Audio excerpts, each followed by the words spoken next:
نعلمكم حصل بعد قليل مقتل أسامة المهاجر. انكشاف قيادات داعش يربك التنظيم. رأى خبيران أن قتل الولايات المتحدة للقيادي في داعش أسامة المهاجر في سوريا يظهر مجددا حالات الاستنزاف التي تضرب التنظيم الإرهابي، وتكشف أيضا بحسبهما عن وجود اختراقات أمنية تؤدي إلى انكشاف القيادات البارز أمام أجهزة الاستخبارات العالمية. وكانت قيادة المنطقة العسكرية الوسطى في الجيش الأمريكي سنتكوم أعلنت في وقت سابق الأحد أنها قتلت أحد قادة داعش الإرهابي في الشرق سوريا المدعو أسامة المهاجر قبل يومين. وعلى حسبهما على تويتر نشرت سنتكوم بيانات أكدت فيه أن الجيش الأمريكي شن غارات في الشرق سوريا أدت إلى مقتل القيادي في داعش. ويوضح باحثان في شؤون الجماعات المتطرفة أسباب استهداف أسامة المهاجر من جانب الجيش الأمريكي وتداعيات ذلك على التنظيم الذي أصبح يعاني من سمو انكشاف القيادات. من هو أسامة المهاجر؟ الباحث في شؤون الجماعات المسلحة أحمد سلطان قال في تصريحاته الخاصة لموقع سكاي نيوز عربية إن أسامة المهاجر المعروف أيضا بأنس الشامي وإمام الشامي هو من الإكوادور الأمنية البارزة من تنظيم داعش.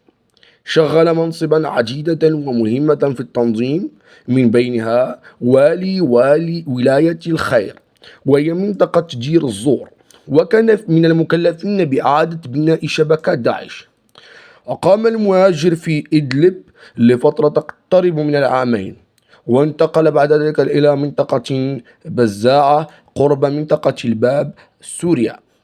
تم استهدافه أثناء قيادته دراجة نارية بغارة طائرة بدون طيار يوم 7 يوليو الجاري. استنزاف قيادي.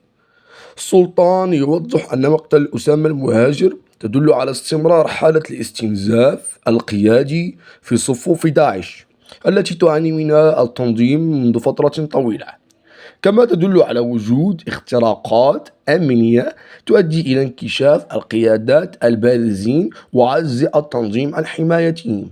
ويضيف السلطان: التنظيم لا يزال يواجه أزمة حقيقية في سوريا، لأن الفرع السوري تراجع إلى أقل من مستوى نشاط له، باستثناء منطقة البادية الشامية التي لا تزال تشهد نشاط للتنظيم.